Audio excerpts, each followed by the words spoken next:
ہندوستان میں سومناتھ کا مندر پورے ہندوستان کے لوگوں کا مرکز تھا۔ یہاں پر میلوں سفر طے کر کے لوگ آیا کرتے تھے۔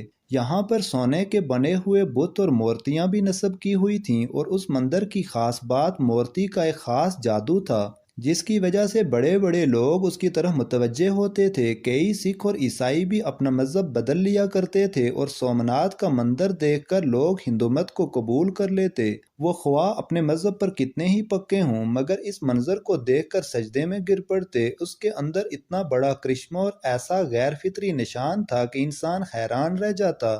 اس میں ایک ایسا بڑا بت تھا جو بغیر کسی سہارے کے ہوا میں معلق تھا، وہ نہ چھت کے ساتھ لگا ہوا تھا نہ زمین پر پڑا ہوا تھا، ایک عجیب و غریب کیفیت کے ساتھ ہوا میں لٹکا رہتا تھا۔ لوگ جب وہاں پر آتے تو اس کو دیکھ کر حیرت زدہ ہو جاتے۔ پھر ہندو پنڈت خوب کمائی کیا کرتے تھے کہ اس خاص بت کے لیے پیسے دو اور ہیرے جواہرات اس پر چڑھاؤ تو تمہاری تمام مشکلات حل ہو جائیں گی، تمہارے مسائل ختم ہو جائیں گے۔ یہ ایک بہت بڑا دیوہیکل بت تھا جس کا پیٹ بہت بڑا تھا۔ اس کے منہ کے ذریعے سے ہیرے جواہرات اس کے پیٹ میں ڈالے جاتے تھے۔ پھر جب مندر خالی ہو جاتا تو 2 یا 3 ہفتوں کے بعد اس مورتی کے پیچھے کمر کے راستے سے ایک دروازہ تھا جس کو کھول کر اس سے سونا چاندی کے زیورات کو نکال لیا جاتا تھا، مگر لوگ یہی سمجھتے تھے کہ ہمارے دیے ہوئے خزانے بھگوان کے پاس پہنچ جاتے ہیں اور بدلے میں بھگوان ہمارے مسائل کو حل کر دیتے ہیں۔ سلطان محمود غزنوی نے اس علاقے کو فتح کیا۔ جب وہ اپنے مفتوح علاقے میں سے اس مندر میں پہنچے تو بلا جھجک بتوں کو پاش پاش کرنا شروع کر دیا۔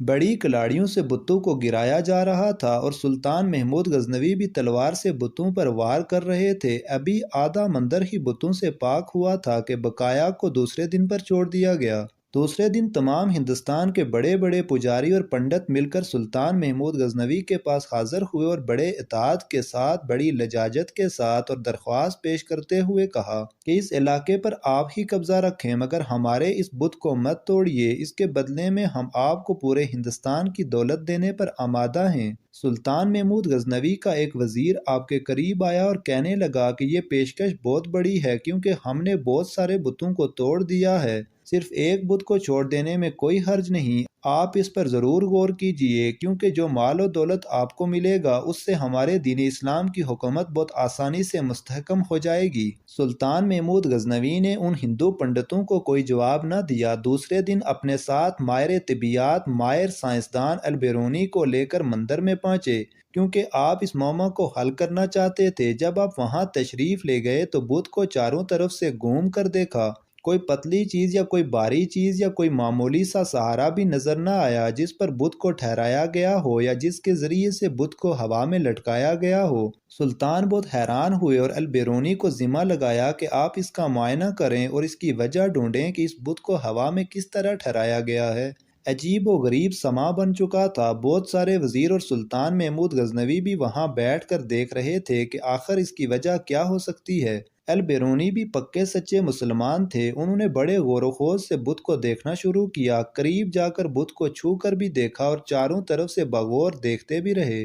آخر کار ان کی سمجھ میں یہ راز آ گیا اور وہ بڑی فاتحانہ مسکراہٹ لے کر بادشاہ کے سامنے حاضر ہوئے اور بڑے ہی ادب سے عرض کیا، حضور، اس بت کے دائیں جانب دیوار کے اوپر والی اینٹیں اگر نکال دی جائیں تو آپ کے سامنے اس کا معمہ حل ہو جائے گا۔ سلطان جو کافی دیر سے تحقیق ہوتے ہوئے دیکھ رہا تھا، وہ گہری سوچ میں پڑ گیا اور اپنے ایک وزیر کو حکم دیا کہ جن اینٹوں کی طرف البیرونی نے اشارہ کیا ہے وہ فوراً نکال دی جائیں۔ جیسے ہی اینٹیں نکلی تو بت کا راز فاش ہو گیا، کیونکہ دائیں طرف والی دیوار سے اینٹیں نکالی گئیں تو بت دائیں جانب سے زمین کی طرف جھک گیا۔ ابھی وہ زمین پر گرا نہیں تھا مگر اس کی ایک طرف بالکل نیچے کی طرف جھک گئی۔ یہ چیز پہلے سے بھی زیادہ حیران کن تھی کہ اینٹوں کا بت سے کیا تعلق ہے۔ سلطان نے البیرونی کو بلا کر پوچھا کہ اس پہیلی سے ذرا پردہ اٹھائیے اور ہمیں بتائیے کہ آپ تحقیق کی گہرائی تک کیسے پہنچے۔ البیرونی نے بتایا کہ حضور، در حقیقت یہ سارا بت بہت اعلیٰ قسم کے لوہے کا بنا ہوا ہے۔ یہ ایسا بت ہے جو مقناطیس کی طرف خوب کھینچتا ہے، پھر اس کے وزن کے عین مطابق مقناطیسوں کو دیوار کی اینٹوں کے اندر خوب بھر دیا گیا ہے، یعنی اینٹوں کے اندر مٹی کی بجائے مقناطیس رکھ دیا گیا ہے۔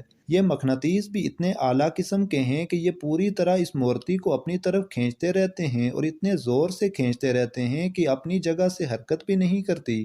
بلکہ انہوں نے بتلایا کہ اس مندر کے اندر ہوا کی آمدرفت بھی اس طریقے سے ترتیب دی گئی ہے کہ وہ بت کو اوپر کی طرف اٹھائے رکھتی ہے۔ اس تحقیق سے معلوم ہو گیا کہ وہ کون سی تکنیک تھی جس کے ذریعے جادو دکھا کر ہندوستان کے ہزاروں لوگوں کو گمراہ کیا گیا اور ان کو باطل کی گہرائیوں میں ڈال دیا گیا۔ سلطان محمود غزنوی نے اس بت کو توڑ دینے کا حکم دیا اور بڑے بڑے طاقتور سپاہیوں کا ذمہ لگایا کہ وہ اپنی پوری قوت کے ساتھ اس بت کو ٹکڑے ٹکڑے کر دیں، حتیٰ کہ اس کا نام و نشان بھی ختم ہو جائے۔ مزید اچھی ویڈیوز دیکھنے کے لیے چینل کو سبسکرائب کریں۔ جزاک اللہ۔